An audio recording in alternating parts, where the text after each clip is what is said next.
cosa sappiamo dell'esplosione, quali sono le condizioni degli sfollati, la staticità, le notizie dell'azienda del gas?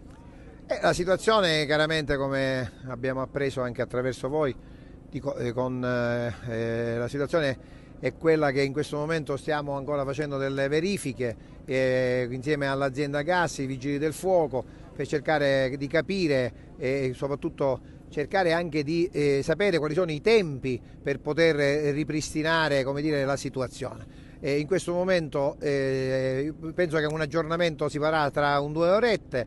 In questo momento anche grazie al sindaco e a Sua Eccellenza il Prefetto abbiamo ospitato i cosiddetti sfollati, diciamo coloro che abbiamo dovuto accompagnare fuori dalle loro case in 2 strutture alberghiere che hanno ospitato i signori che hanno dormito in queste strutture e che chiaramente sono circa 45, sono divise in 2 strutture, chiaramente abbiamo dato loro la massima assistenza, colazione, gli forniremo anche il pranzo, speriamo di poterli fare rientrare nel pomeriggio, ma dico oggi fare delle previsioni in questo momento è ancora troppo presto. Fra 2 orette ci aggiorniamo, prima di pranzo speriamo di avere un punto su quello che chiaramente sarà la programmazione delle prossime ore. Notizie sulla causa del guasto ne abbiamo? La causa del gas chiaramente c'è la rete gas che sta facendo tutti gli accertamenti insieme ai vigili del fuoco. Dico, è chiaro che dobbiamo aspettare, come dire, le indagini che si completano e cerchiamo anche di avere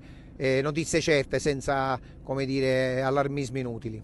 Assessore, gli sfollati solo in alberghi, in nessuna struttura pubblica sono stati riportati? Sì, sono in alberghi perché giustamente il sindaco ha voluto dare la massima, come dire, disponibilità, anche perché in questi momenti le famiglie sono in ansia, giustamente chi è fuori di casa chiaramente vive momenti drammatici, quindi l'amministrazione è voluta essere vicina ai suoi concittadini e chiaramente dare il massimo supporto possibile.